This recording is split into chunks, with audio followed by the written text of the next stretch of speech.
We're not. There Hello we go. and welcome to Rally Point. We are back again with a pre-Christmas special. Yeah. I'm joined by my dad, Tom. How you doing? That's me. I'm good, thank you, Michael. How are you? Yeah, not bad, not bad. We're going to be talking about the new Steel and Statecraft update for Thrones of Britannia, and we needed to bring an expert in. So we, with a bit of Christmas magic, we've called in Victor, the lead designer on Thrones of Britannia. How are you doing, Victor? Hello, guys. Honor being with you tonight. So would you like to introduce yourself to the chat, let people know who you are, what you do? Yeah, so I'm Victor. I'm from the Sofia team. You haven't heard much of us, but you hear a lot more from us in the future. We worked on the Rome 2 series, like Empire Divided, Desert Kingdoms, Rise of the Republic, and now we are doing this Steel and Statecraft update to Thrones of Britannia, so welcome, everyone. Yeah, so we're going to be looking at a few of the changes today. So this is a bit of a new one for us. It's almost like a little newscast on what's been going on with Thrones since we've been away. So without further ado, we're here in the menu screen, Victor, because we've got a few things that we need to show off straight away. Yep, definitely. Please, yeah. You So can here we notice are. Yep. on Go the on, you left. go. Yeah, on the left you could just see the difficulties have been enriched with one other option. In between there's political difficulty, which wasn't there before. So with this patch we think we've added improvements across the board. We've tried to give you more content, usability improvements, bug fixes, but definitely the centerpiece of this patch is the political play, the political game. And it's an issue which has polarized our community, I would say. It has been a highly requested feature to do this political difficulty separately from campaign and battle, because people either love playing really deep into the politics system or not touch it at all, because it gets in the way of just doing battles maybe and building your empire however you like it, tailoring your provinces the way you like it. And politics, rebellions, stuff like that not always feels great. Some people just prefer to ignore it right away, so we've allowed players to customize it to their liking. And yeah, the political difficulty will do just that. Yeah, obviously a big part of Total War as a series is that it is a sandbox series and you play your way. So for people to be able to customize their experience, maybe take out some of the bits that aren't quite for them is always a nicer feature. So yeah. So is there anything that we wanted to have a look at in the menu screen, or should we jump straight into a brand new Wessex campaign? Start a new campaign, get a feel of it while I comment a bit more on the political system, so feel free to start. Cool. Let's kick it off.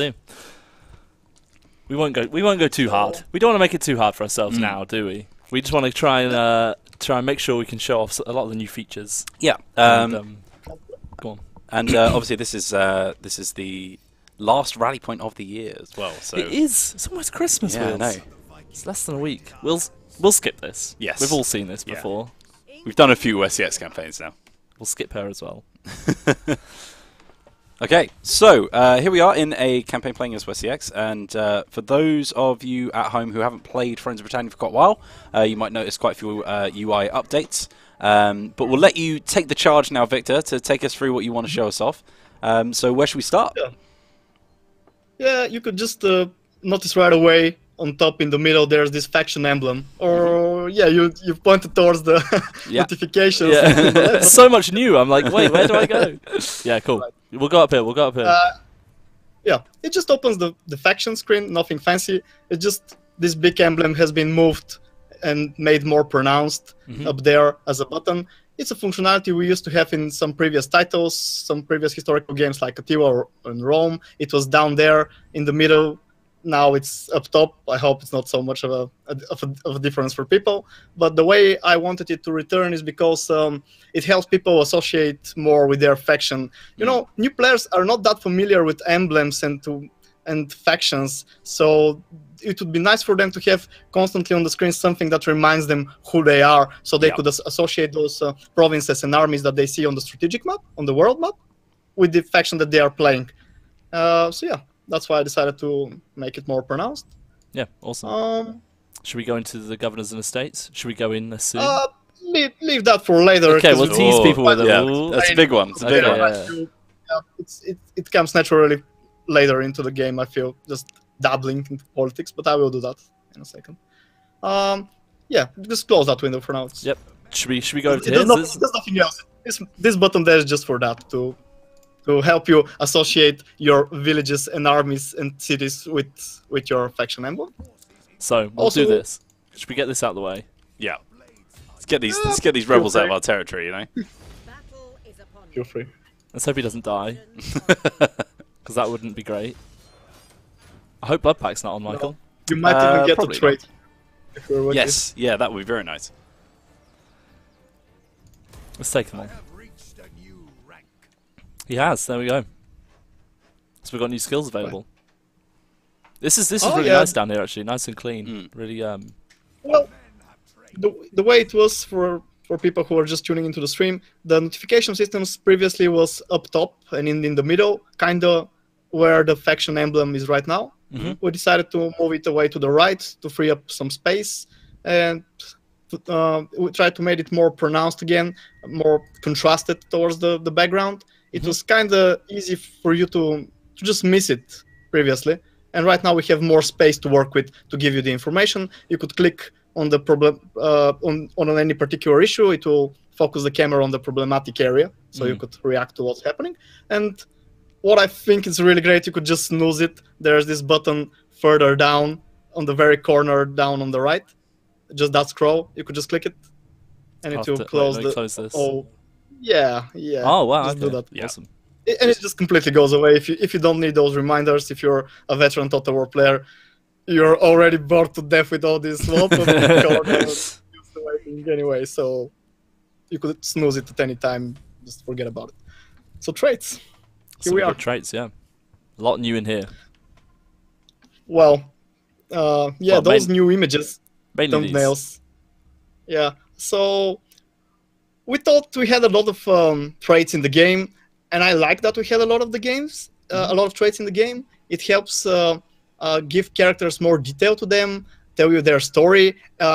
It's a way of the game to let the player know we are paying attention to what they do, and every little thing they do is kind of recorded on their character. So it's good that we had that many traits, but it became a visual clutter at some point. So we decided to group them into categories, which are those images that you could see right now. You could click on them. Yeah, it expands. You could see all the traits you previously had. They're just grouped together more. I don't know. It's more just easier to read. Yeah. I think it's the same that you've applied on the right-hand side, right? So where you've got the skills available just under one tab, and I think yeah, you can obviously previously I remember playing like you'd be 30 turns in, and by the time you've got quite a few generals and quite a few estates and lots of land, like you would have so many notifications to deal with, and just also tightening them up makes it much easier.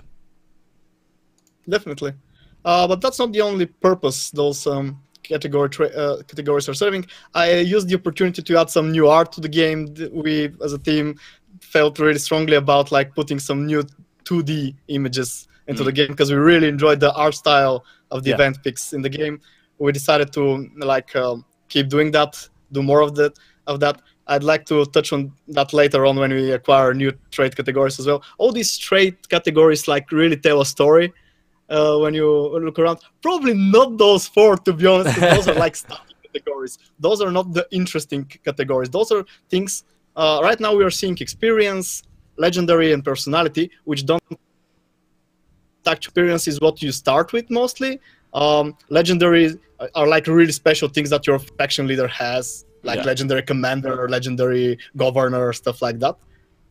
Heroic is a good one here, but we will have way more categories later on in the game. This is just what we start with, so you could see we already have like, I don't know, maybe 12 traits even on turn 1. So 4, 5, yeah, 6, 7, 8. Yeah, 9. Yeah, I don't know. Oh, the art looks gorgeous as well, and as you said, the art style of Thrones is really special. So it's nice to be able to put that front and center as much as physically can, really. And it's nice to see new visual assets in that style coming into the game as well, which is really great. I love the legendary one.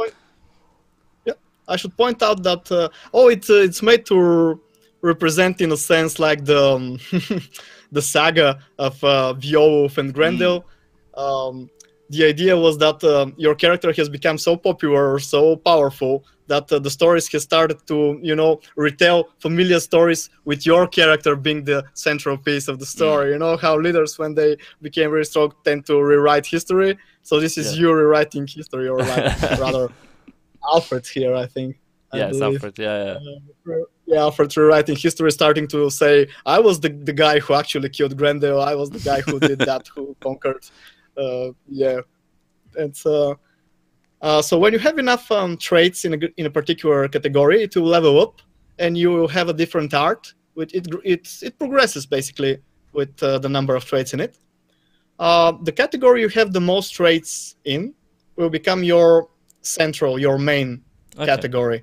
It speaks about the character, about his upbringing, about what has happened to him in life. He could be cowardly, he could be brave, but in the end, there's just one dominant category, and it will be shown at the top of the list, except for faction leaders. I should just point out that faction leaders are kind of different in that regard. They don't gain a main category, because main category, what it does is how it affects estates. We will touch upon that later, but for now it's suffice to say it's more important for your other nobles what their main personality category is, so you know what traits estates to assign to them. They will be able to govern them in different manners based on what their personality is, and you'll be able to get different bonuses from them. For sure. So, I'm just gonna keep playing while you're while you're talking about this. So just gonna kill off these rebels. They're gone. Blood and there's classic. It's Rally Point Red. That's what it is. Yes. So do we have any characters under our control here apart from Alfred that maybe we could have a look at that might give us a little look at the non-legendary characters that have? I don't think we. Yeah, there you go. Do. He's over here. Well, there we go. So if we have a look at his traits. Not that. Nope, here, right here. This one here. This one? No, this one here. There you go. Pressing the wrong one. He's kind of a newbie, so... Yeah, not yet earned his title. Doesn't have time to develop yet. Give him some time to grow. Just really play the game more, place him in some cities, do some battles, and traits will surely come, I'm sure. No thanks. All right. So what's the next thing to have a look at then, Victor? Yeah. So let's see. Is it time to talk about estates? I guess it's time. All right. Let's should we do estates? Let's talk about estates. You want to click on your main faction button there. Yeah, there you go. Governors and estates. So we've changed the UI a bit to make it more usable, but what happens here is the following. When you play the game, you naturally acquire some estates. You'll be able to build some of those. But previously they weren't having that much of an impact in the game, we felt. So we increased their importance. Right now, the bonuses they give are very different depending on who governs them. Depending on their main category of traits that we spoke about earlier. So right now, you could click a character on the left. That's how you do it. Just click any character, and you could then select an estate on the right to give it to that character. The ones with the circular plate are yours, are on that character, not yours. Yes, yeah. His. Yeah. Leave stats. And the ones with the crown are the faction leaders. Right. Yeah. So let me explain this mechanic real quickly. When you acquire a new estate, it goes to the faction leader always. It's just how it is. I don't know why it's like that, but it's like that. The faction leader claims them all, claims governments. But he has to decide who gets it, right? That's what it is. Yeah. It's that brief period where he's like, who should I give this out to? Yeah. So basically, people in those times were promising support for a certain war leader in exchange for land, and the estates mechanic is here to emulate that. It says I'll give you my men or my food and provisions, or just the ability to pass through my lands in exchange for land, and estates are really appropriate in that regard. But initially, all estates go to your faction leader, and then you can assign them, lend them to your nobles to increase their support, to make them more loyal to the crown. By default, it gives you influence, just staying in the faction leader. And if you want them to give you more specific bonuses like food or public order or stuff like that, you just need to assign them to your nobles, to your governors. But they will not always be good rulers for that estate.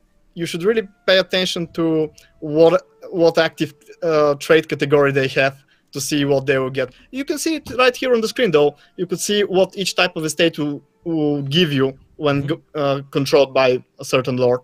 So right now we don't have any political problems. We don't need to, but you could just give them one of those estates.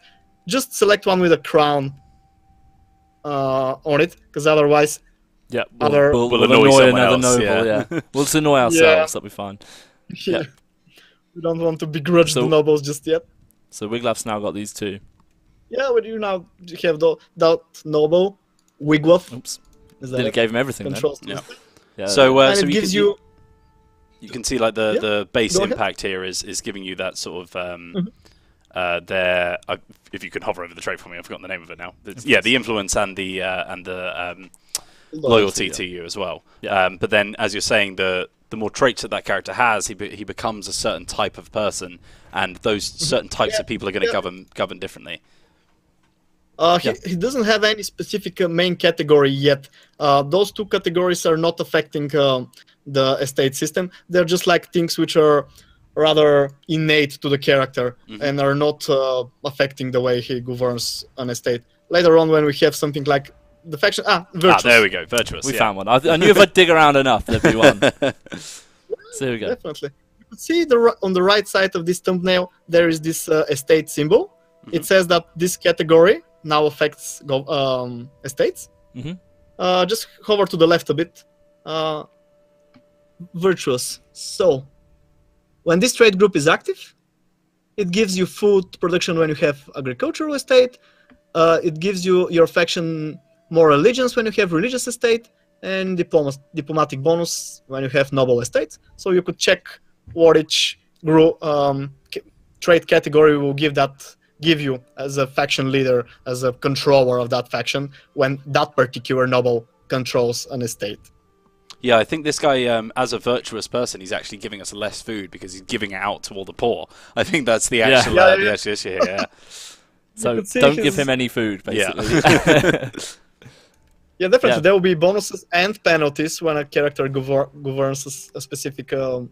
So this guy's malicious, right? So this gives us more income because he's not. Yeah, he's whipping the farmers. Yeah, he's the complete opposite. We managed to find two that the polar opposites from each other, exactly. Great. He's a cruel master. You can see him like giving a lecture or rather punishing his subordinates. So really, you can kind of make your own narrative in your head as well, which is obviously what Total War kind of helps you do. Of being like, well, I need to run a tighter ship really, and I even though I like this other guy, he's too generous to the poor. Exactly. Whereas I need more food, so I'll give it to this guy who, even though he's a bit horrible, will get me what I need to help me expand faster. You know. Yeah, it's really cool. Really cool. Like just bit of detail to help you. Write those narratives in your head. Yeah, and it gives you another puzzle to solve as well, because putting estates under the control of your nobles is really important because it keeps them happy, stops them from rebelling. But also, if you run out of the right kind of estate for those kind of characters, then you can put yourself in an even worse situation where it's ruining your economy or spreading corruption, that kind of thing. Yep. Yeah, definitely. Do you have any questions? Can point out that trait categories come into groups, pairs of a positive and a negative one, like a cowardly and brave, or sinful and what was that we just opened? Virtuous. Malicious and virtuous. Yeah. No, virtuous and sinful. They're like opposites. When you gain traits in one category, you lose traits from the opposite category. So if you're like cowardly and do something brave, you stop being cowardly in a sense. Awesome. That's a mechanic we haven't changed. That has been in the game before. It's just more like better represented, right? Yeah, it's more prominent. More prominent right now. And mostly negative trait categories give like penalties when that character controls an estate. But sometimes you would still need to do that, give them estates, because they need estates to have loyalty to you.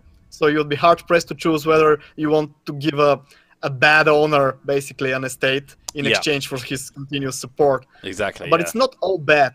I mean, mostly we've tried to make them like the positive traits are generally better and the negative ones are worse, but there are still like things to maximize, because every now and then among the negatives there will be an interesting upside. So for example, when someone is cruel, he could be like bad in most situations, but still like good for public order when he's strict and stuff like that. So if you're really trying to mix and match and to optimize a particular area of the game, you could still do that with negative traits. So having negative traits is not like the end of the world or anything like that. You could still take an advantage from it. Yeah, exactly, and it's pushing that. It's adding another level of depth to the game as well, which is nice, and it gives another interesting question for the player to have to answer each turn. So, with the traits explained, what should we move on to next? What's the next thing to talk about? Because I think actually we have the book of traits, which I'm not sure if that's the the thing that we just showed, but we've also got that to show off if that's fitting your schedule, Victor. Don't mean to put you off the tracks. Go ahead. You've already spotted, so let's go ahead. You could see it on the right side up top. There's a book, I'm sure. No, not on this window. Just on the. Yeah, there you go. On the bar on the left. Excuse me, my bad. On the left, up top and on the left. Okay. Yep. Saying right threw me really off. I was like, right, I'm looking completely the wrong side. Okay, here we go. So, the trait browser is just a point of reference. I should make that clear right away. Some people have asked me whether this allows you to like purchase traits from here or something like that. It doesn't work like that. It's just a place where you could see all your traits you have encountered in the game, along with the others which you have not yet seen, but you kind of know are in the game right now, with those chains and question marks. These are gaps for you to fill throughout your playthroughs. With the increased importance of traits, we decided for you to have a convenient place to like see them, see what upgrades them, see what it gives you, because previously there wasn't such a point of reference in the game, a place to go. It's important to know that these are persistent across campaigns, so you don't need to collect them all in one playthrough. That would be virtually impossible. I'm pretty sure there's a person out there who will do it, but other than that, our players are crafty like this. I like it. So, yeah. Yeah, it's awesome reference point, just so you can. And you get to showcase all that lovely art as well. I like that it's all color-coded as well, which is very satisfying. You can see the requirements for each trait, but they're kind of vague. So you know what you need to do to acquire that trait, but not quite. There's still this bit of exploration with like players to do. It's traits have always been something like an arcane knowledge about our game. When you do some playthroughs, you kind of get a sense of how they work or how you acquire them. Of course, when you get them, you can see exactly how you've acquired them. But before that, you have no knowledge about them. So we wanted this to stay in the game, in a sense. We wanted to give players this sense of exploration. Of course, they could always exchange, the means to acquire certain trait. You could like share them on the forum or something. But other than that, feel free to explore. We haven't taken away the exploration. That's what I'm trying to say. We like it. We like it when players had to work to find a way to unlock traits. But once you've unlocked them, you don't need to remember it anymore. It will be safely preserved in that book of traits, so you know in the future how to unlock that trait again. You don't need to bookkeep. Yeah, you can sort of reference from a previous campaign. It's like, oh, this guy was really useful for me because he did X, Y, and Z, which made him really good at being that sort of wise character, for example. Or this guy was incredibly virtuous because he kept doing this, and I actually wanted him to be in charge of my food, so I'm going to stop him doing that, so he stops giving all that food away, that kind of thing. Yeah, I like some of these foolish ones as well. So like losing decisive, like battles that should be really easy. Yeah, exactly. Also gained by randomly going mad. So that's a good one. Want to find out what that is? Well, I imagine it's mad. Yeah. Yes. Wouldn't we all? Right. So I'm just doing some recruitment, etc. right now. Recruitment has been overhauled in the game, so maybe I should... Well, we're here. Let's do it, yeah. Naturally. Previously, recruitment used to work on chance. When you recruit a particular unit, it was a matter of percentages when that particular unit will become available again. There was this added bonus to this particular system. We felt it's good that it let players improvise. We had them having to cope with what the game has given to them in a way which wasn't there in other games. Like, you don't always prepare your perfect army, perfectly made composition of units, which trivialized certain battle encounters from that point. So that was an upside to the way the system worked. But the way Thrones of Britannia works as a whole, the player needs to prepare for a lot of things in advance. And we really felt like chance wouldn't do it. It just doesn't mesh well when you need to have this carefully crafted plans for the next 15 turns or so that you can just and the game doesn't let you progress on that plan because simple chance is in the way. We didn't feel it was appropriate. We didn't feel it let players really express themselves as commanders and clever, leaders. So we've replaced the system with cooldowns. Right now, when you buy a unit, basically you will have to wait a few turns before you can recruit them again. But the turns are fixed, so eventually you will get them. Still, more elite units have like higher recruitment times.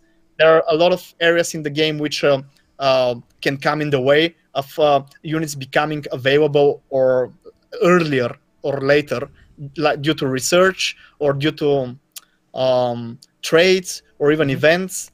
There will be like those events popping every now and then which say, hey, we only have so much iron, what should we spend it on? Should we craft spears or should we craft pitchforks? And either your military suffers or your agriculture. So you'll be pressed to make those choices. Or we only have so much, I don't know, experienced commanders who could drill our troops. Would you like them to focus on archers or on the I don't know, axemen?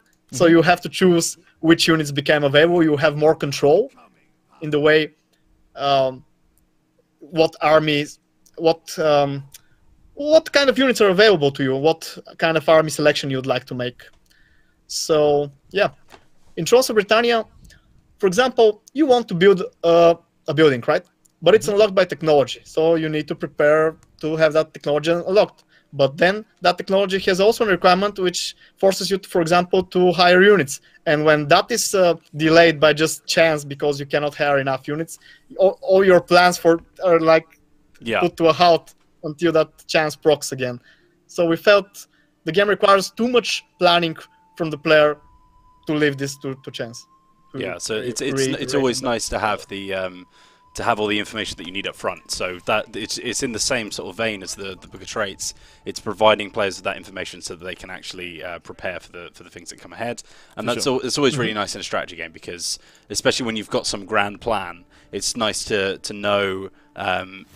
It's nice to know all the information that you're in control of. Yes, definitely. Obviously, you're always going to have to deal with other factions and things like that, but it's nice to be able to know exactly how your troops are working, when you can wait, and when you're going to be required to hunker down for a bit longer, for example.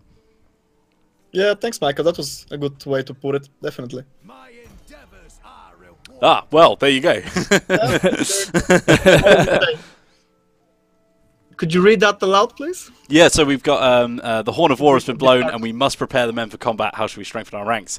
So we're going to add +2 to all spear, axe, missile, or cavalry, melee cavalry infantry units for recruitment. Yeah, that was one of the more straightforward ones because it's in the beginning. Can it just help you tailor a bit your army composition? So what would you like, Michael? Feel free to pick anything at the moment, really. Oh, I do love an axe. Let's go for some axemen, yeah. Okay. Can never get enough of a good axe.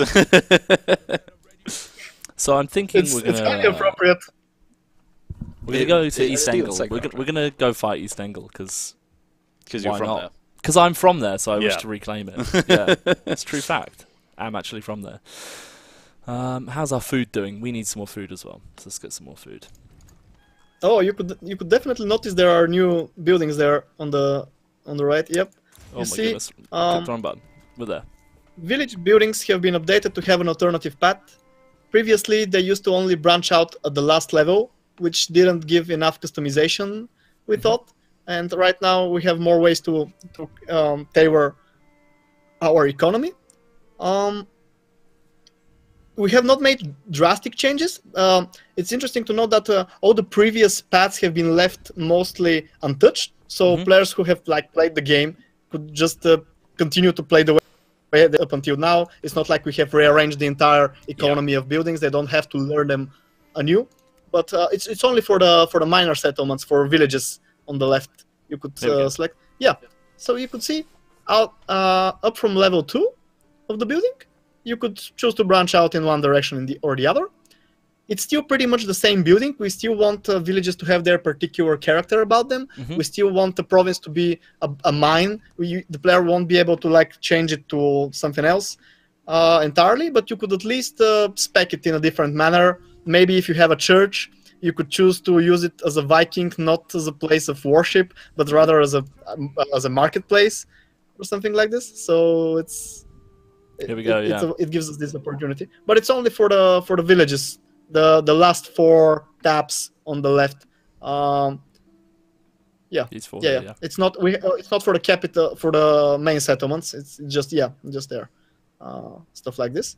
Yeah, it allows you to specialize, which is always nice. It allows you to fine tune. We still wanted provinces to have, or regions as a whole, to have a certain row on the map. We wanted, if you want food, you go and capture food producing regions. You don't just capture any region and switch it to industry or to agriculture. We wanted players to plan their advance on the strategic map. To if they want food, go and conquer a specific region for food. That's what we wanted to preserve with the system. But still, we felt we didn't give players again enough control. The way you put it, Michael, we wanted to give players more control about their kingdom, so we decided to give them this ability to specialize.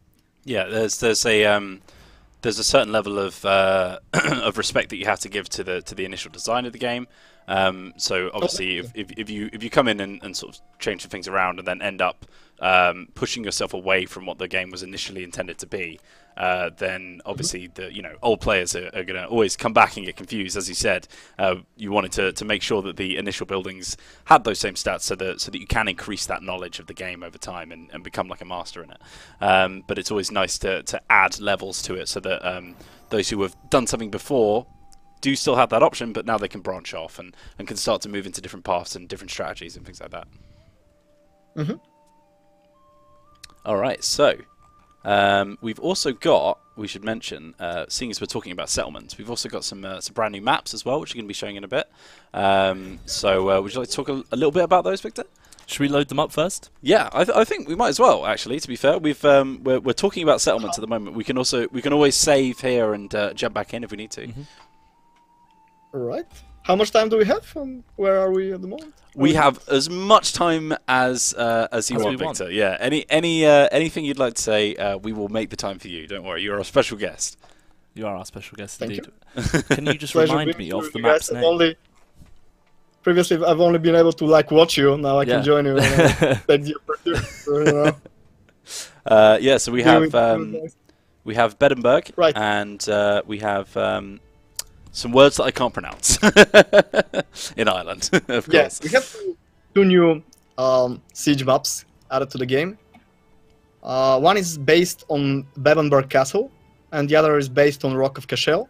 Of course, those are approximations, so we've tried to portray them faithfully, but there could be some specific instances in which we valued gameplay over, I don't know, historicity.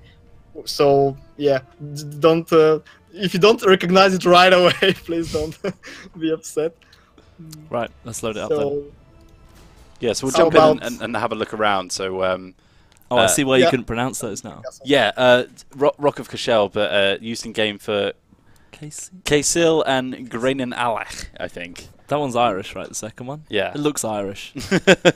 Yeah, no, I'm pretty sure. Yeah, definitely. An early Gaelic fortress, huge part of Irish history, I believe. Here we go. So, do you reckon I'll win?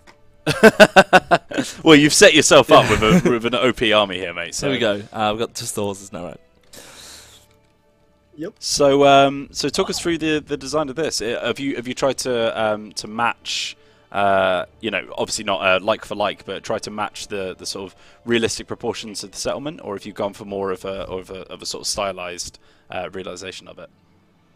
I believe most of our maps are more stylized, just because certain ranges need to be kept in check, like how wide it needs to be for our armies to be able to march properly and stuff like this. But other than that, we've tried to preserve the layout of the entire map, like fortifications, where just this should be recognizable enough from above. Still, we had to take some liberties with where the capture points are and how wide they need to be to accommodate for a few units fighting in there. But other than that, we've tried to be. Yeah, it's always nice to be able to draw from real locations, because it's sort of almost like a simulation, right? We like it. And that's why we're doing those games after all. Yep. Yeah, and we've got some new buildings added as well, right?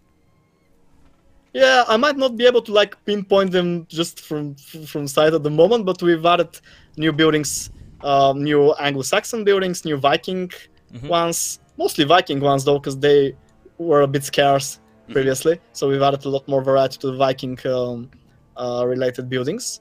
We've also updated all maps to have these new buildings in them, increase the variety of settlements. We've added a new Viking gate, which wasn't there before, some long halls, drinking halls, or just normal houses, just more of it across the board.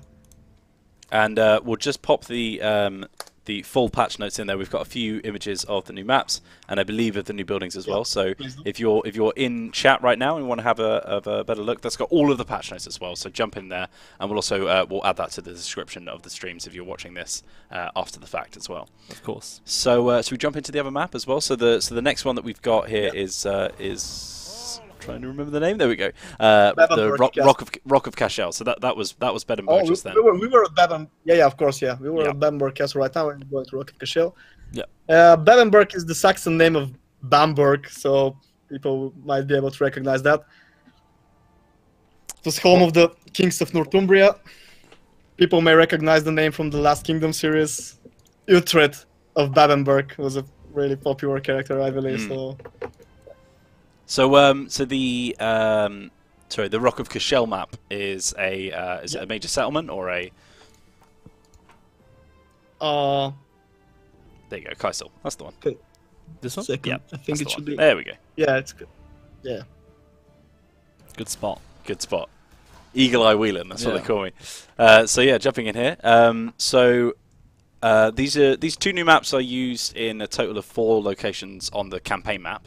Yeah. So obviously we'll have the locations that they inhabited in the game, but we spoke a bit about this during the release of Thrones, that we tried to make as many sort of interesting variations of castles and settlements so that we can have a real different flavour to each of them when you go into a new settlement. So you'll see it repeat once on the map, but that's part of the sort of core philosophy of Thrones, is these really interesting siege maps.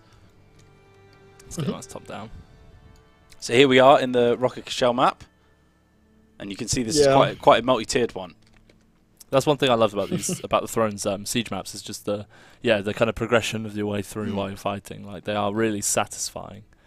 So the verticality of them is really. It's quite imposing as well when you're attacking.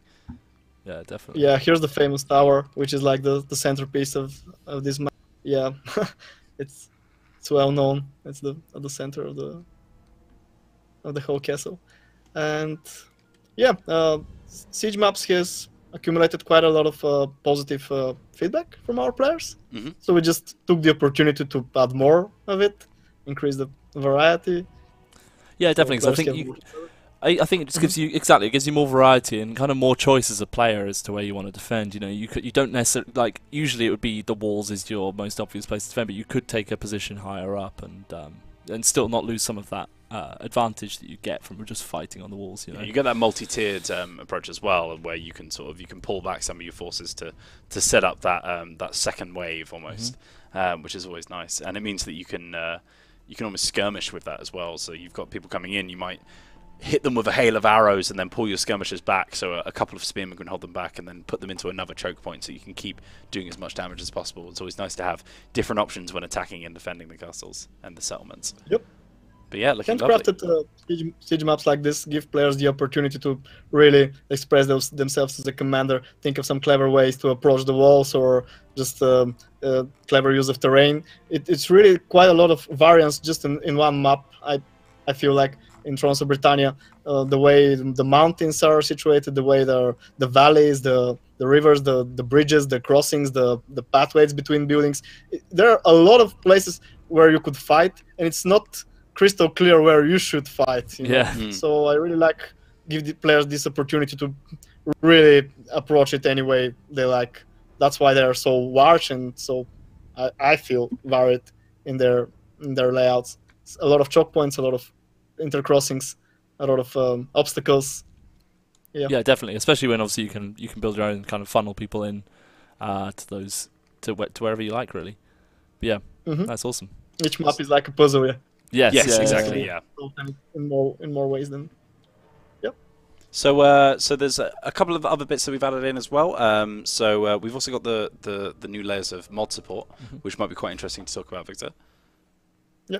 Just to briefly touch upon custom battles while we're still here. You don't need to be. I'll just talk about it. Okay, good. Previously, I'll just boot up the game. Yeah, you carry on talking. I'll just boot up the main game again. Yeah, feel free. So I was saying we've added this functionality to the custom battles where you could now buy attributes for your character, like the 3 basic stats in the game, which are command, Zeo, and what was the third one? Oh god, I blanked out for a second. That's okay. Anyway. So we have previously they weren't affecting custom battles. Yeah. Zero governance and command. Governance is still not used in battle. It's only for governing provinces. But yeah, so I was saying right now in custom battles you could purchase upgrades to your commander for those stats, which is really important because in Thrones of Britannia the bodyguard unit of the general scales with command. So previously commander units was really weak and players were shying away from investing in expensive general units because they were small in size. Right now, players will be able to buy points in command to increase their bodyguard unit size, among all other things that normally command and Zeo affect, like morale bonuses or abilities which unlock with the further tiers of this ability. So yeah, we've added that to custom battles. Players will be able to fight properly. And I've seen that there's also been a few updates to things like battle AI and the performance optimization and things like that as well. It will be most noticeable, I think, in siege battles because they're the harder to perform in general because of all the stuff happening. The improvements are generally concentrated around siege battles along the lines of how the AI moves units along the walls, how it responds to attacks, where the AI basically decides to send troops. If, for example, you're storming the walls, the AI will try to put on the walls to just match you in close combat, right? But if you're circling around the walls and keeping your distance, he will try to position archers on the walls to shoot you. They will try to spread more evenly along the walls. And just in general, their pathfinding in sieges should be noticeably improved. Along with, there should be less stuttering when they move. This, in general, will improve the performance in battle as well. So yeah, we're seeing a bit of UI here with the traits gained over the turn end as well, which is quite nice. So seeing the way in which the characters are changing over the course of each turn. And that's also showing the updated active trait group there as well. Could you select that character to see his active trait group on the left? I guess. Yeah. Yeah. We'll just click that. Whichever one. So there we go. Yeah, we can see that he's now wise. Yeah. He started. He has picked up reading. Good for him. Well, he's become a bit more open-minded. He's met some interesting people in a few pubs, and I encourage players to like pay some attention to those images. They progress when you build up further traits in that category, and it really tells a story. I believe our artists were really keen on doing those images, the way they progress, just on the traits on the left. You can't compare them right now because you cannot have them next to each other, but trait categories have levels like 1, 2, and 3, and the image will change and it will become more and more prominent what they are about. My favorite is like the foolish one, which is a person just talking and nobody's listening, and then on the second level there's more people on his side still talking gibberish, people still not listening, and in the third incarnation of the image there's just sheep there and the person is just talking to sheep and no one is there are little stories like that, and I'm really proud with how they turned out. So yeah, it's always nice to add that element of personality to your generals and stuff like that, and bringing out the story that naturally pops up as you play as well, which is good. Just giving a bit more of a voice to it is always nice. Yeah, so I briefly mentioned earlier, Victor, we've got some new options for modders as well. So a new bit of mod support. Would you like to quickly run through that as well? Yeah, I'd just like to give some caveats before that. The Thrones of Britannia assembly kit is still not fully working as of right now. We had a problem with all our historical games, the assembly kit. A patch has been pushed for ROM 2, but Thrones of Britannia has not yet been updated, so just give us a few more, just a bit more time to do the fix on that regard. But yeah, we've implemented some mod support in this particular patch. For example, there was this demand for custom units being added to the game. Players really, modders really like to make their custom compositions. Sometimes they add a lot of variety. They want to really portray the smaller differences, different units from different nation heads. So they have a lot more units in some of their mods, and they needed to just space for them to show off those units.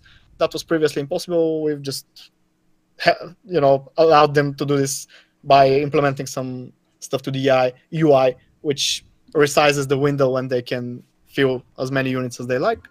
Not resize the window, it actually adds a scroll bar, but it serves the same purpose. We'll give modders our change list as well, which contains all the changes we've done to the database. We've done that previously for the other projects we've been working, so it has become like a tradition, so modders know what's going on. Yeah, we've always tried to give as much support to modders as we can, and now especially with Tom Phillips joining. I don't know if any of you've seen him knocking around the forums, helping out with things, but he's our sort of player experience manager, I believe. He's been improving the communications with the modding community and making sure that we're giving them as much support as they can, which is always nice. So a little shout out to him. I think he was in chat earlier as well. Shout out, definitely. We spent a lot of time with him working out how the community reacts to certain things, what the modders need, what can we do about it. Sadly, we weren't able to fulfill all the requests simply because Thrones of Britannia is working kind of differently under the hood. So it's not just like a matter of just us wanting to do something. It's just difficult to implement with this particular technology, some of the requests. But if we can help with anything, the modders are always welcome to ask. We'll find some way to at least communicate with them what's possible, what not. So keep doing that, guys. Just ask questions. We'll try to answer. So a nice little in-depth look there at some of the changes that have been made. Thank you very much for joining us, Victor. You've been really, really helpful explaining them all through, and I hope that everyone at home has enjoyed watching and seeing all the updates. This patch is live now, I believe, so if you want to give it a go, all you have to do is update Thrones of Britannia, and it should be ready to roll. And of course, stay tuned to all of our social channels for any new news on all the Total War titles, for everything that's coming up in the future. And looking forward, to all of the things that Sophia will be bringing out in the future, and hopefully we'll have you on a few more streams, Victor. For sure. Well, pleasure doing business with you guys. I'd like to wish everyone happy holidays. I believe this is our last stream, right? It is the last stream of the year. It is, yeah. Yeah. So I wish to our players happy holidays. You know, go visit your parents, stay warm. I'm not religious, but hey, just take some time for yourself, some time off. And if that doesn't work for you, I don't know, pick up an axe, gather like-minded individuals, and go raiding. Yeah, just don't be surprised if people don't take kindly to it, but still. You might pick up a few traits on the way. Yeah, for sure. Right, thanks very much, Victor, and we'll see you next year. Yeah, thanks very much for watching, everyone. So we have something a little special for you to celebrate the festive season. From today, we'll be giving away a few little treats over the next few days with the return of Total War Holidays, which Grace has been working very hard on. So make sure you log into Total War Access each day to find out what's in your digital stocking, as it were. Today's goodie is a Thrones of Britannia Happy Holidays scene. So we've got Guy on the buttons over there to show you. You can download this for yourself, cut it out, and it becomes a 3D image as you get it like layer by layer. Tunnel book? Yeah, tunnel book. It's a nice little arts and craft project, and it looks very cute. So we'll cue that up right now, and then we'll go out into the thanks for watching. So thanks very much for watching us. I went mad, by the way. You went mad? Yeah. There you go. Fantastic. You've gone insane. Yes, completely insane. But that's gained by randomly going mad. Yes, this one is madder than a whole omelette. Best give him a wide berth. Much like us. On that note, thanks very much for watching. We'll see you next year. Stay tuned for more streams. See you soon. And remember, see you guys later next time. Merry Christmas.